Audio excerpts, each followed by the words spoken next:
os pais é entender que eles são os principais educadores dos filhos, né? Eles formam de casa, vamos dizer assim, os seus filhos. Eles que preparam os filhos para enfrentarem essas dificuldades que eles vão ter na escola. Mesmo que não tenham tempo, como tu disseste muito bem, eles precisam achar um tempo, precisam achar mecanismos, precisam achar algum momento para estarem com seus filhos, estarem ensinando eles sobre as dificuldades que eles vão enfrentar, o que eles enfrentam na escola. E como tu disseste muito bem também, os pais cristãos, eles precisam ter muito bem definido isso na mente, no coração, de que eles precisam inculcar nos seus filhos questões eternas, questões divinas, para que o seu coração e a sua mente estejam preparados para enfrentar esses problemas. Eu me recordo de dois textos, e tu deve saber eles muito bem, como, por exemplo, Deuteronômio capítulo 6, onde nós temos ali o famoso Shema, onde Deus diz que os pais deveriam inculcar em todo momento a palavra do Senhor, seja no deitar, no se levantar, enquanto estiverem caminhando pelo caminho, em todos os momentos. Exato. O pai deveria ter essa responsabilidade. Nós temos também lá em Esdras, capítulo 7, onde Esdras ele se dispôs para aprender, para ensinar o povo, de maneira que o povo pudesse se converter novamente para a palavra de Deus. Mas, em ambos os casos, antes de que houvesse essa responsabilidade de ensinar, de passar o conhecimento para a próxima geração, eles precisavam ter o seu coração disposto a aprender. Em Deuteronômio 6, antes de Moisés dizer, você vai inculcar assim, assim, assado, Moisés coloca dizendo, essas palavras estarão no seu coração. Então, deveria partir inicialmente do coração daquele que iria ensinar.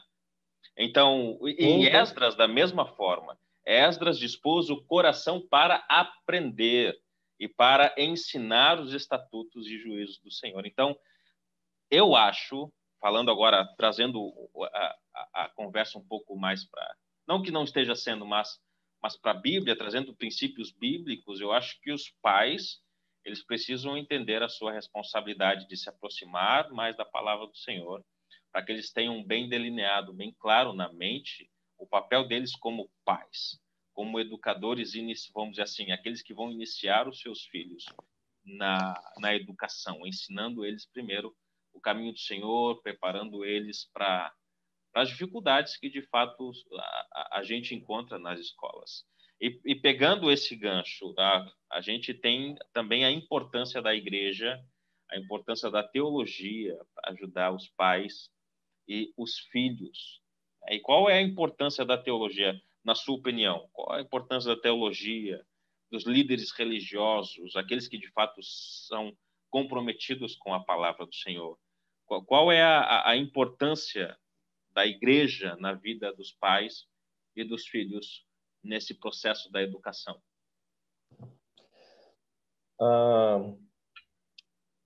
Pela graça de Deus, né, eu e você, né, Leandro, nós tivemos a oportunidade de conhecer as Sagradas Escrituras. E uma vez conhecendo as Sagradas Escrituras, Deus nos tem ensinado a importância de todas as instituições que se estruturam na sociedade, né?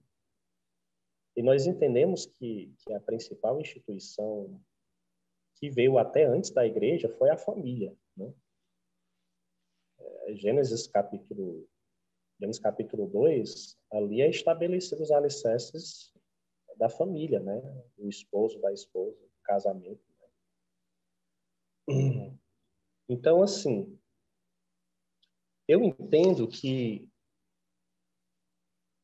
se a família ela é bem estruturada, ela como a principal célula da sociedade, as outras instituições formadas a partir do conjunto dessas famílias vão ser bem estruturadas. Você vai ter uma igreja sadia se você tem famílias estruturadas. E se essas famílias entendem o papel delas para além do religioso ali no ajuntamento da igreja, se elas entendem que o papel de cada família cristã é interferir diretamente e indiretamente nas outras instituições da sociedade, como as escolas, como a saúde, como a política e muitas outras instituições que existem na sociedade, se essas famílias elas entendem a importância de agir nessas outras instituições, você vai ter uma sociedade sadia. Nesse livro aqui do John MacArthur, né, ele vai falar, o título do livro é Sociedade Sem Pecado. O que é a sociedade? É o conjunto de todas as instituições, as faculdades, as escolas. Você pode citar aqui trocentas outras instituições. E aí você tem a mola mestra, né? Como é que uma família ela consegue caminhar bem enquanto instituição? Ela precisa, o esposo, a esposa, que é o início de uma família, eles precisam entender, aí volta a questão da antropologia, eles precisam entender que eles não vão se dar bem, que eles não vão caminhar bem, que eles não vão viver bem nessa terra se eles não tiverem um manual, se eles não tiverem instruções, se eles não se relacionarem com Deus, se eles não se aprofundarem nesse relacionamento com Deus. Porque o que a gente presencia na sociedade pós-moderna é ela caminhando a passos largos para o ateísmo, que é a ausência total de Deus. Alguns séculos atrás, a gente chamava esses passos de deísmo, né? Que era uma sociedade que entendia a importância de Deus, mas Deus criou todas as coisas e deixou a humanidade aí, soltou, né? Deixou a humanidade criar as instituições da Ele é forma só como ela transcendente, queria. né? Fez todas as coisas e foi embora. E partiu, foi embora, né? E isso daí foi péssimo no sistema educacional, porque o deísmo ele avançou com muita força aí para o século XVII, XVIII. Algumas décadas, alguns séculos depois, das famílias e as igrejas entenderem que elas deveriam participar ativamente na construção das suas escolas. As primeiras faculdades no mundo, elas foram estruturadas, e o pessoal de pensamento progressista odeia esse conhecimento, né? Mas eles foram estruturadas por homens e mulheres de Deus dentro das igrejas. Quando você vai para as principais faculdades lá dos Estados Unidos, o nome das faculdades eram os principais pastores presbíteros daquela época.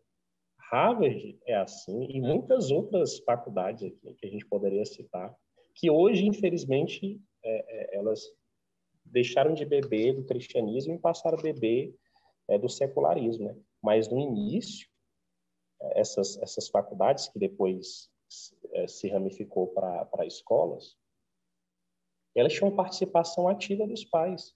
E você pode prestar atenção, o melhor século, os 2, 3 melhores séculos dos Estados Unidos da América, e eu sou um estudioso dos Estados Unidos, pelo menos dos Estados Unidos no período moderno, né? Não esse contemporâneo, que infelizmente os Estados Unidos está se acabando, né?